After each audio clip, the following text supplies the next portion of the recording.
ഇത് കണ്ട ഇത് ബുക്കാണോ ചാരമാണോ എന്ന് ചോദിച്ചാൽ ചാരമെന്ന് പറയുന്നത് ഏറ്റവും നല്ലത്. ഞാനിത് എൻ്റെ സുഹൃത്തിൻ്റെ ഒരു ബുക്കാണ്. ഈ സുഹൃത്തിൻ്റെ ബുക്ക് എന്ന് പറഞ്ഞിട്ടുണ്ടെങ്കിൽ പുള്ളി ബേസിക്കലി ഒരു ആർട്ടിസ്റ്റാണ്.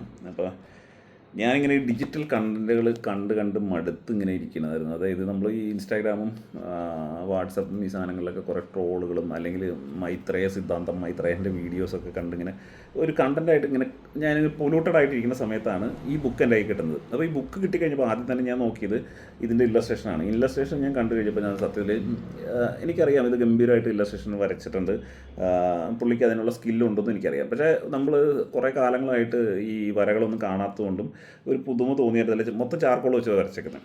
അപ്പോൾ ഞാനിത് ഫുള്ളായിട്ട് നോക്കി കഴിഞ്ഞപ്പോൾ ഇത് ഗംഭീര രസമായിട്ട് തോന്നി.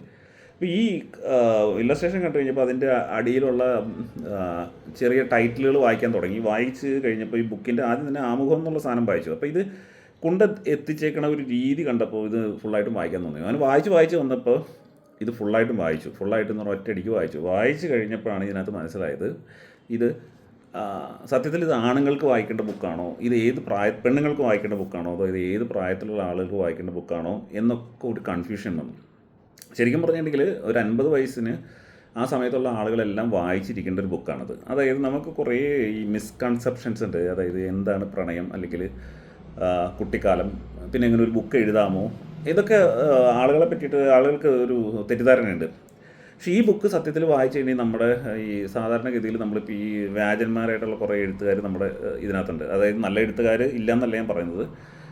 അവരെ വെച്ച് നോക്കുമ്പോൾ എനിക്ക് ഈ പറഞ്ഞ പോലെ ഈ ബുക്ക് വായിച്ചത്, നമ്മൾ ആ ടൈം സ്പെൻഡ് ചെയ്തത് സത്യത്തിൽ നമുക്ക് വർത്തായിട്ട് തോന്നുക മാത്രമല്ല, നമുക്ക് നമ്മുടെ ഉള്ളിൽ ഒരിക്കലും സന്തോഷം കിട്ടുന്നൊരു ബുക്കല്ല ഇത് സാധനം വായിച്ചു കഴിയുമ്പോൾ. അതായത് നമുക്ക് വേദനകളോ അല്ലെങ്കിൽ നമ്മുടെ പാസ്റ്റ് ഓർമ്മകളിലേക്ക് നമ്മൾ പോകുന്നൊരു രീതിയാണ് ഈ ബുക്കിൽ ഉടനീളമുള്ളത്. അപ്പോൾ ഇതിനകത്ത് ഞാൻ ആദ്യം തന്നെ ഞാനിതിനകത്തൊരു ഇതായിട്ട് ടെക്സ്റ്റായിട്ട് എഴുതി ഇടാമെന്ന് വിചാരിച്ച് ഇരിക്കുകയായിരുന്നു. പക്ഷേ ടെക്സ്റ്റായിട്ട് എഴുതി ഇടുമ്പോൾ ഉള്ളൊരു പ്രശ്നം വെച്ചിട്ടുണ്ടെങ്കിൽ ഞാൻ പറയാൻ ഉദ്ദേശിച്ച സാധനങ്ങൾ കറക്റ്റായിട്ട് കമ്മ്യൂണിക്കേറ്റ് ചെയ്യുമെന്ന് എനിക്കറിയില്ലായിരുന്നു. എനിക്ക് ഇഷ്ടമാണ് ഈ ബുക്ക്, അതുകൊണ്ട് ഞാൻ ഇതിനെ പറ്റി 2 വാക്ക് പറയാമെന്ന് വിചാരിച്ചു. പക്ഷേ ആദ്യം ഞാൻ വീഡിയോ ഓപ്പൺ ചെയ്ത് ചെയ്യാമെന്ന് വെച്ചപ്പോൾ എൻ്റെ ഫേസും എൻ്റെ പറയുന്ന വോയിസിൻ്റെ മോഡുലേഷനൊക്കെ ഈ പറഞ്ഞ ആളുകൾക്ക് വിഷ്വൽ ഡിസ്റ്റർബൻസ് വരും എന്ന് വിചാരിച്ചിട്ട് ഞാനത് ഒഴിവാക്കാൻ തുടങ്ങിയതാണ്. പക്ഷേ എന്നാലും ഞാനത് വീണ്ടും ഒരു വീഡിയോ ആയിട്ട് റെക്കോർഡ് ചെയ്തിടാണ്. അപ്പോൾ ഇതിൻ്റെ ഇല്ലസ്ട്രേഷൻ എൻ്റെ മുഖം കണ്ടിട്ട് നിങ്ങൾക്കാർക്ക് ഇഷ്ടപ്പെട്ടില്ലെങ്കിൽ ശരിക്കും ഇതിൻ്റെ ഇല്ലസ്ട്രേഷൻ നോക്കി കഴിഞ്ഞാൽ അപ്പോൾ തന്നെ ആ ഒരു പ്രശ്നം മാറിക്കിട്ടും. അപ്പോൾ ഇതിനകത്ത് ബേസിക്കായിട്ട് കുറച്ച് കണ്ടൻറ്റിനെ പറ്റിയിട്ട് കുറച്ച് കാര്യം കൂടെ പറഞ്ഞിട്ട് ഈ വീഡിയോ അധികം നീട്ടിക്കൊണ്ടുകൊണ്ട് ഒരു ചെറിയ വീഡിയോ ആക്കി ഇടാനാണ് ഞാൻ ഉദ്ദേശിച്ചത്. എന്ന് വെച്ചിട്ടുണ്ടെങ്കിൽ ഇതിനകത്ത് വീഡിയോയുടെ സൈസൊക്കെ കൂടാതിരിക്കാൻ വേണ്ടിയിട്ട്. അപ്പോൾ ഇതിനകത്ത് 1-2 കാര്യങ്ങളാണ് എനിക്ക് ഇതിനകത്ത് പറയാനുള്ളത്. അതായത് കുട്ടിക്കാലം എന്ന് പറഞ്ഞ സാധനം, എല്ലാവർക്കും കുട്ടിക്കാലത്ത് കുറേ പ്രശ്നങ്ങളൊക്കെ ഉണ്ടായിരുന്നു. ഏകദേശം 50 വയസ്സിനടുത്തിരിക്കുന്ന ആളുകൾ അവരുടെ കുട്ടിക്കാലങ്ങൾ എന്ന് പറഞ്ഞിട്ടുണ്ടെങ്കിൽ അവരെന്താവും എങ്ങനെയാവും എന്നൊന്നും അവർക്ക് ഒരു പിടിയില്ലാത്ത സമയത്താണ് ഈ കുട്ടിക്കാലത്ത് നമ്മൾ ജീവിക്കുന്നത്. ആ കുട്ടിക്കാലത്തിൻ്റെ വേദനകൾ ഇത്ര കഠിനമായിട്ടുണ്ടായിരുന്നോ എന്നൊക്കെ ഈ പറഞ്ഞ പോലെ ഇത് വായിച്ചു കഴിഞ്ഞപ്പോൾ, ഈ ബുക്ക് വായിച്ചു കഴിഞ്ഞപ്പോൾ ഇതിനകത്ത് 2 കാര്യങ്ങൾ പറയുന്നത്, അവൻ്റെ മുത്തച്ഛൻ അവൻ്റെ അടിച്ചിട്ട് അവൻ്റെ ഈ കാലയിലുള്ള തൊലി ഈ വടിയിൽ ഇരുന്നു എന്നൊക്കെ പറഞ്ഞിട്ട് ഇതിനകത്ത് എഴുതിയിട്ടുണ്ട്. എഴുതിയെന്ന് പറഞ്ഞാൽ അത് വളരെ ചെറിയ ഞാൻ എൻ്റെ ഓർമ്മയിൽ നിന്ന് എടുത്ത് ഞാൻ പറയുന്ന കുറച്ച് കാര്യങ്ങളാണ്.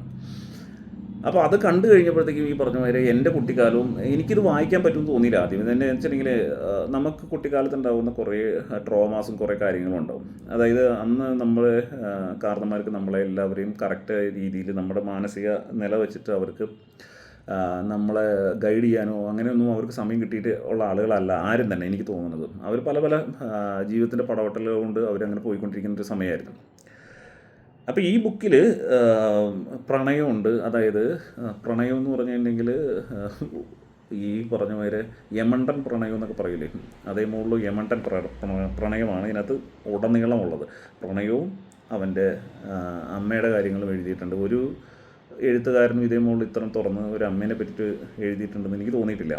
അതേപോലെ അച്ഛനെ പറ്റി പറയുന്നുണ്ട്. അത് അച്ഛനെ പറ്റി പറയുന്നത് വെച്ചിട്ടുണ്ടെങ്കിൽ ഒരു വീട്ടിൽ പറഞ്ഞെങ്കിലും സത്യത്തിൽ ഇതെനിക്ക് കേട്ടപ്പോൾ എനിക്ക് വിഷമം തോന്നി. അച്ഛനും മൃഗരതിയിലൊക്കെ താല്പര്യം ഉണ്ടായിരുന്നു എന്നൊക്കെ പറഞ്ഞിട്ട് എഴുതുക എന്ന് പറഞ്ഞിട്ടുണ്ടെങ്കിൽ ഒരു എഴുത്തുകാരൻ ഒരിക്കലും നമ്മുടെ ഇപ്പോഴത്തെ, എനിക്ക് തോന്നുന്നില്ല കേരളത്തിൽ ഒരാളും അങ്ങനെ എഴുതുന്നു. പിന്നെ അമ്മേനെ പറ്റി പറഞ്ഞേക്കുന്നതൊക്കെ ഇതിനകത്ത് നമ്മളിത് വായിച്ചു കഴിയുമ്പോൾ നമ്മൾ ഞെട്ടൽ മാത്രമല്ല, നമ്മൾ ഇങ്ങനെയൊക്കെ സമൂഹത്തിൽ ഇങ്ങനെ പല കാര്യങ്ങളും നടക്കുന്നുണ്ട്, അല്ലെങ്കിൽ സമൂഹം ചിന്തിക്കുന്നതിന് ഓപ്പോസിറ്റായിട്ടാണ് പല കാര്യങ്ങളും ഇപ്പോൾ ഇവിടെ നിലനിൽക്കുന്നത്.